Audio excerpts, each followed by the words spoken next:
ಸಭೆ ಕರೆಯಲಾಯಿತು. ಏನು ನಿರ್ಧಾರಗಳಾಗಿವೆ? ಇತ್ತೀಚೆಗಷ್ಟೇ ಜಿಬಿಎಗೆ ಸಂಬಂಧಪಟ್ಟಂತೆ ರಾಜ್ಯಾಧ್ಯಕ್ಷರಾಗಿರ್ತಕ್ಕಂಥ ಕೇಂದ್ರದ ಸಚಿವರು ಸನ್ಮಾನ್ಯ ಕುಮಾರಣ್ಣ ಅವರು ಒಂದು 10 ಜನದ ಕೋರ್ ಕಮಿಟಿಯನ್ನು ಲಿಸ್ಟನ್ನು ಬಿಡುಗಡೆ ಮಾಡಿದರು. ಇದು ಮೊದಲನೇ ಮೀಟಿಂಗು ನಾವು ಕಂಡಕ್ಟ್ ಮಾಡ್ತಾ ಇರ್ತಕ್ಕಂಥದ್ದು. ಬೆಂಗಳೂರು ನಗರದಲ್ಲಿ ಈ ಹಿಂದೆ BBMP ಇದ್ದಾಗ, ಈಗ GBA ಕನ್ವರ್ಟ್ ಆಗಿದೆ, BBMP ಇದ್ದಾಗ 2014ನಲ್ಲಿ ಹತ್ತತ್ರ ಒಂದು 10 ವರ್ಷ ಆಗಿದೆ ಚುನಾವಣೆ ನಡೆದು.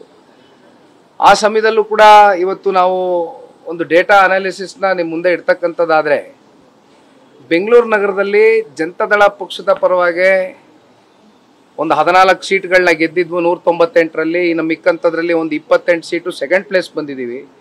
ಸೊ ಹತ್ತತ್ರ ಒಂದು 25% ಅಷ್ಟು ನಮಗೆ ಇಲ್ಲಿ ಒಂದು ಹಂತದ ಒಂದು ಶಕ್ತಿ ಇದೆ ಅಂತಕ್ಕಂಥದ್ದು ಕಳೆದ ಚುನಾವಣೆಯನ್ನು ನೋಡಿದಾಗ ಮತ್ತೊಮ್ಮೆ ನಾವು ಇಲ್ಲೆಲ್ಲ ಕೂತ್ಕೊಂಡು ಮುಂದೆ ಈ ಚುನಾವಣೆಗೆ ಯಾವ ರೀತಿ, ಯಾಕೆಂದರೆ 368 ಆಗಿದೆ ವಾರ್ಡ್ಗಳು ಈ ಸಲ. ಸೊ 5 ಡಿವಿಷನ್ ಮಾಡ್ಕೊಂಡಿದ್ದಾರೆ. ಸೊ ಯಾವ್ಯಾವ ಡಿವಿಷನ್ನಲ್ಲಿ ಈಗ ಯಾವ್ಯಾವ ರೀತಿ ಪಕ್ಷ ಚಟುವಟಿಕೆಗಳು, ಪಕ್ಷದ ಆಕ್ಟಿವಿಟಿಗಳು ನಿರಂತರವಾಗಿ ಸಾಗಬೇಕು ಅಂತಕ್ಕಂಥದ್ದು ಈಗ ಪಕ್ಷದಲ್ಲಿ ಇರ್ತಕ್ಕಂಥ ಎಲ್ಲ ಹಿರಿಯ ಮಾಜಿ ಶಾಸಕರುಗಳು, ಹಾಲಿ ಶಾಸಕರು, ಕೋರ್ ಕಮಿಟಿಯಲ್ಲಿ ಇರ್ತಕ್ಕಂಥ ಎಲ್ಲ ಸದಸ್ಯರುಗಳು ಅವರ ಕೆಲವೊಂದಷ್ಟು ಒಪಿನಿಯನ್ಗಳನ್ನ ಹೇಳಿದ್ದಾರೆ.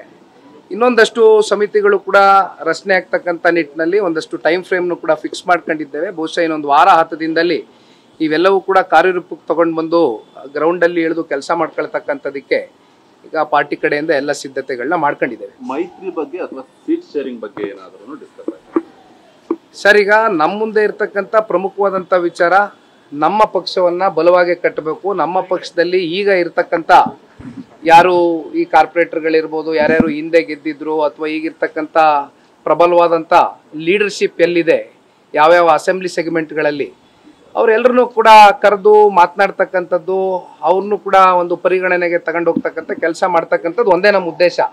ಅದು ಬಿಟ್ಟರೆ ಈಗ ಅಲಯನ್ಸ್ಗೆ ಸಂಬಂಧಪಟ್ಟಂತೆ ಸನ್ಮಾನ್ಯ ದೇವೇಗೌಡರು ಸಾಹೇಬರಿದ್ದಾರೆ, ಸನ್ಮಾನ್ಯ ಕುಮಾರಣ್ಣ ಅವರಿದ್ದಾರೆ, ಭಾರತೀಯ ಜನತಾ ಪಾರ್ಟಿ ನಮ್ಮ ಮಿತ್ರ ಪಕ್ಷದಲ್ಲಿರ್ತಕ್ಕಂಥ ರಾಜ್ಯ ನಾಯಕರು, ಕೇಂದ್ರ ನಾಯಕರಿದ್ದಾರೆ. ಅಂತಿಮವಾಗಿ ಅವರ ಅಂಗಳಕ್ಕೆ ಇವೆಲ್ಲ ನಾವು ಬಿಡ್ತೇವೆ. ಇದು ಇವತ್ತು ನಾವು ಮಾತನಾಡ್ತಕ್ಕಂಥದ್ದು ಬೇಡ.